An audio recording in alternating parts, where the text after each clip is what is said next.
So if you don't have one of these KitchenAid immersion blenders, let me tell you why you need it. Here it is. So we have loved this immersion blender.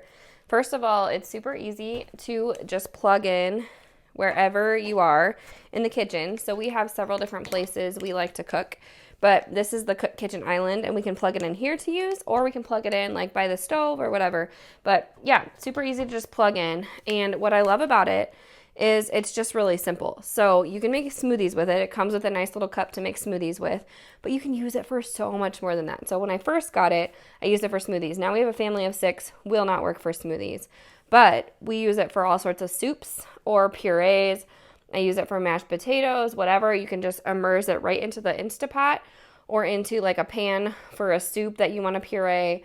Yeah, all sorts of things that would not be easy to like dump into a blender or whatever you want to do. So here's all you do. You just push this down and it makes this noise, and you just puree it like that. So when you're done, it just pops off, and this is all you have to clean. Awesome, right? So yeah, this is super easy to clean. The blades have stayed super nice. And then this just stores like really nicely in the cabinet. So you just twist it like this, and that's how you store it. And then I store this up higher so that our toddler doesn't get it. But otherwise, yeah, highly recommend this immersion blender for so many things. We've used it so much.